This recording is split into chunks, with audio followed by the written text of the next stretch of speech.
కొవ్వూరు ఆర్యవైశ్య సంఘం ఆధ్వర్యంలో శ్రీ వాసవి కన్యకా పరమేశ్వరి అమ్మవారి శరన్నవరాత్రి వేడుకలను ఘనంగా నిర్వహిస్తున్నారు. శరన్నవరాత్రి వేడుకల్లో రెండవ రోజు శుక్రవారం గాయత్రీదేవిగా అమ్మవారు భక్తులకు దర్శనమిచ్చారు.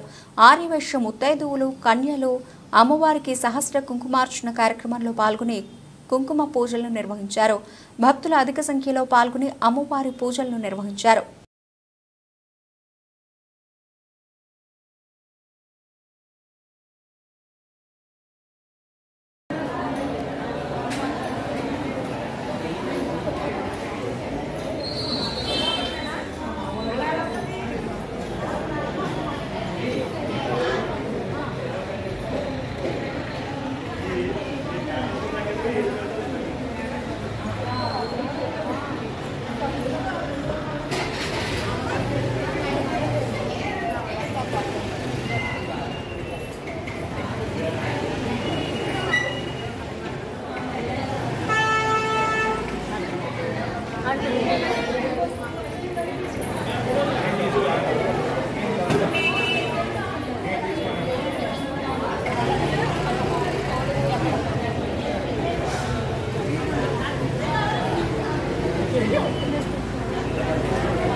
जय वासवी आर्य संघम कोवूरु वारी आध्वर्यंलो श्री वासवी कनिका परमेश्वरी अम्मवारिकी शरनवरात्रि महोत्सवंलो भागंगा इवाళ రెండో రోజు బాలా త్రిపుర సుందరి దేవి అలంకారంతోటి అమ్మవారి మనకి దర్శనమిస్తున్నారు.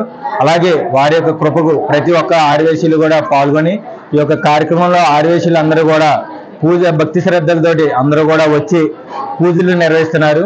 అలాగే కాకుండా ఆర్య సంఘం ఆధ్వర్యంలో మరి కుంకుమర్చన పూజలు మరి ఎన్నో విశేషమైన పూజలన్నీ కూడా ఏర్పాటు చేసుకుని ప్రతిరోజు వచ్చే భక్తులకి ప్రసాద వితరణలు జరిపించి చాలా అంగరంగ వైభవంగా ఈ యొక్క కార్యక్రమాలను నిర్వహిస్తున్నారు.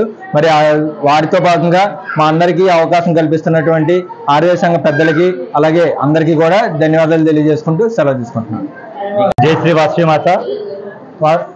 ఆర్యవైశ్య సంఘం చేపడుతున్నటువంటి వాసవి శరన్నవరాత్రి మహోత్సవాలు ఎంతో రంగరంగ వైభవంగా నిన్న ప్రారంభమయ్యాయి. ఈరోజు బాలా త్రిపుర సుందరి అవతారంతో అమ్మవారు దర్శనమిచ్చారు. రేపు గాయత్రి అవతారంతో మన అమ్మవారు మనకు దర్శనమిస్తారు. ఈరోజు పూజలు చాలా విశేషంగా జరిగాయి. సుమారు 60 మంది పైన కన్యలు మరియు మహిళలు అందరూ కూడా పాల్గొని రంగరంగ వైభవంగా పూజా కార్యక్రమాలు చేయించారు. రేపటి రోజున కూడాను గాయత్రి మాత పూజకి, గాయత్రీదేవి అవతారంలో పూజకి ప్రతి ఒక్కరూ పాల్గొని ఇంకా మరింత వైభవంగా చేస్తారని చెప్పేసి మనస్ఫూర్తిగా కోరుకుంటున్నాను. ఎవరైతే ముందుగా ఈ పూజలో కూర్చోదలుచుకున్నారో వాసవి ట్రస్ట్ చైర్మన్ వారికి వారి పేరు ముందుగా తెలియపరచవలసిందిగా కోరుతున్నాము. జై వాసవి.